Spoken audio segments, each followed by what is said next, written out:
I know thy works, and tribulation, and poverty, but thou art rich.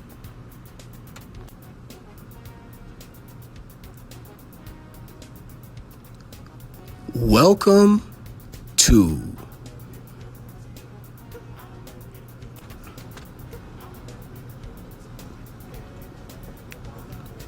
the Black Excellence and Abundance Channel.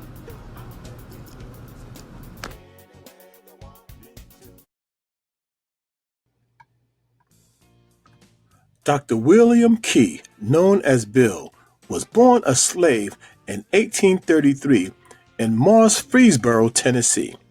Captain John Key was his enslaver. Upon the captain's death, when Bill was 5 years old, he willed a certain family of slaves, including William, to his cousin John W. Key of Shelbyville, Tennessee.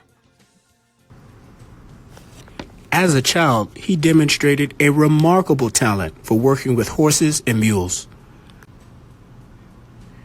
Bill demonstrated a special way with animals as early as 6 years of age. He also was a great help to the John W. Key family when it was observed that the disabled father of John W. Key was much calmer when Bill was around. However, the place where he really shined was around horses. He was so effective with horses that he was soon being sent to the pasture alone to train the horses. Additionally, he was given special attention because of his work keeping his enslaver's father company. His enslavers taught him reading, writing, mathematics, and science.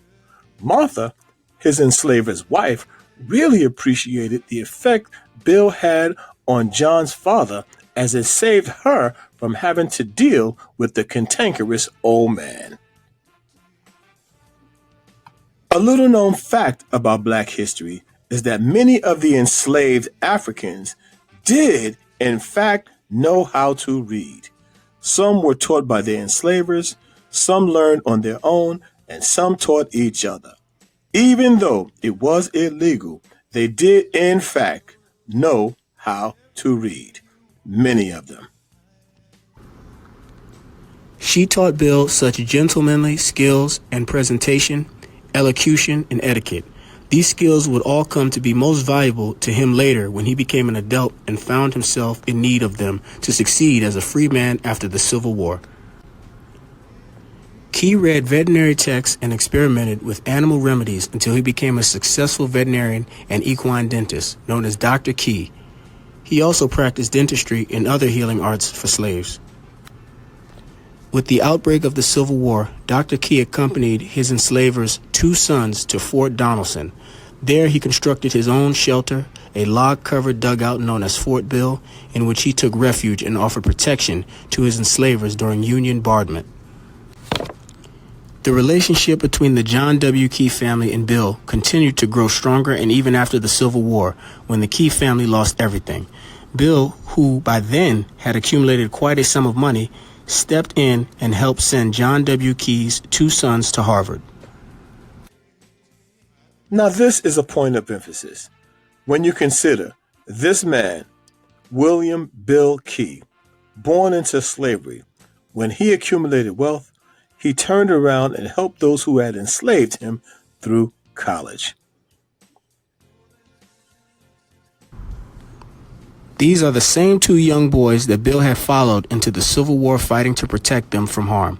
When asked about his unusual generosity towards his enslaver's family over the years, he is said to have responded, "I was one of those fortunate men who had a kind master." When Fort Donelson surrendered, Key helped his enslaver escape to Confederate forces commanded by Nathan Bedford Forrest. After the Battle of Stones River, the 6th Indiana Regiment captured Key as he tried to smuggle another black man through the Union lines. He was sentenced to hang, but the execution was postponed when it was learned that he was a good cook and poker player. Playing poker with Union officers, Key purchased his release in exchange for their gambling debts. Captured and sentenced to hang on another occasion, Key purchased a delay of execution with $1,000 he had sewn between the soles of his shoe.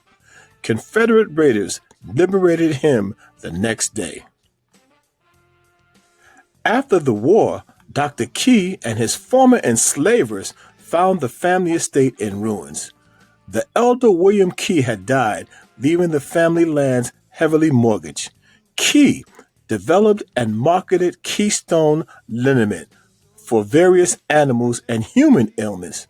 With proceeds from gambling winnings and Keystone liniment sales, he quickly paid off the mortgage for his former enslavers and subsequently underwrote their education. Mr. Key owned a hotel and a wagon shop, but the liniment business became so profitable he promoted it across the South. He organized a traveling minstrel and medicine show at which his animals performed skits to demonstrate the apparent effectiveness of his medicines.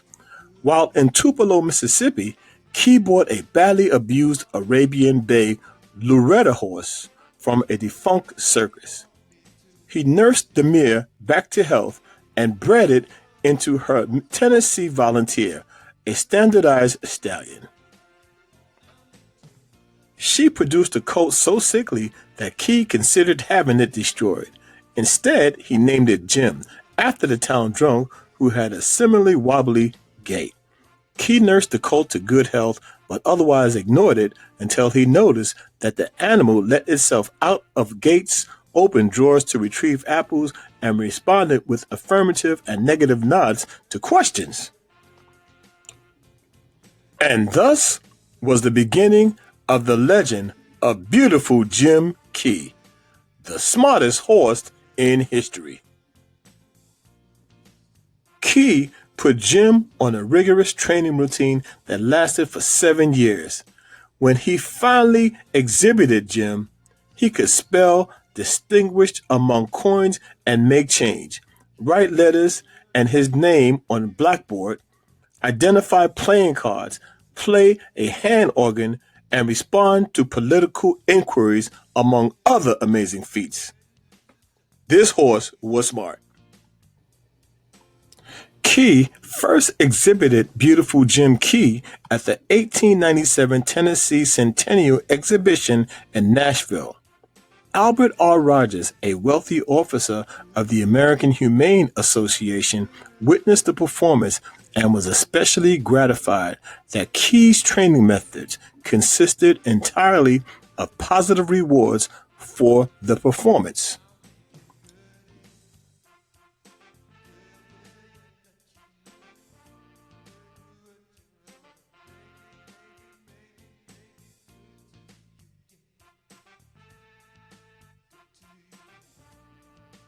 Rogers negotiated the right to exhibit the horse nationally, advanced Key a large sum of money, and promised that Jim would not be separated from Bill Key as long as either lived. The rest is history, as the horse and the man who taught him through kindness and patience produced a highly successful partnership that entertained audiences and forever changed the way the world looked at animals. In essence, he was a real-life Dr. Doolittle. He's famous for the work that he did with horses, but he did have a way with all animals, and he had a certain touch that no one else seemed to have. Mr. Bill Key, born a slave, died a millionaire, and changed the way the world view animals. The Black Excellence and Abundance Channel, where Black history is every day. Thanks for watching. Please remember to like, comment, share, and subscribe. And remember, thou art rich.